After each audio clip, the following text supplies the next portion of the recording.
कुछ दिनों पश्चात अष्टानी का पर्व प्रारंभ हुआ और अष्टानी का पर्व समाप्त हुआ।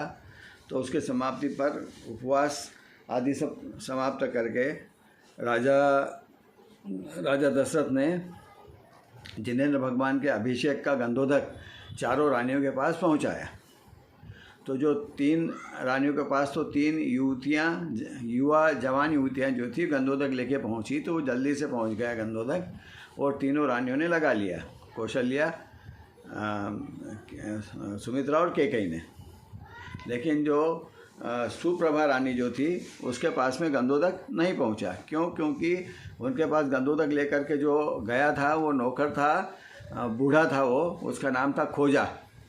तो वो गंधोदक लेकर के देर से पहुंचा तो वो सुप्रभा बहुत ज़्यादा रुष्ट हो गई, नाराज़ हो गई और वो इतनी ज़्यादा उसको ऐसा लगा तो उसने उसी समय विशाख नाम के भंडारी को बुलाया और बोला मेरे लिए विष लेके आओ। आत्महत्या करने की उसने सोची उसी समय।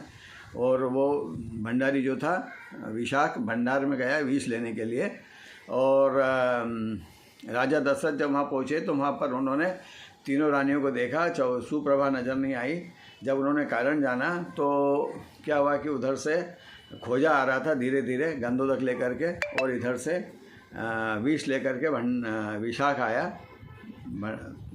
तो राजा दशरथ ने जब कारण पता किया कि सुप्रभा नाराज़ क्यों है, तो क्योंकि वो गंधोदक नहीं आया था, उसके पास पहुंचा नहीं था, तो उसने खोजा को बहुत डांटा कि इतनी देर क्यों लगा दी।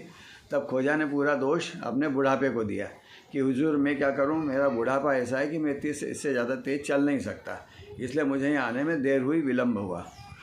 तब ये सारी बातें सुन करके और बुढ़ापे का जो स्वरूप देखा राजा दशरथ ने, तो उनको उसी समय इस संसार से, शरीर से वैराग्य हो गया और उनके मन में वैराग्य उपज गया उसी समय खोजा की स्थिति देख करके, खोजा के बुढ़ापे की स्थिति देख करके।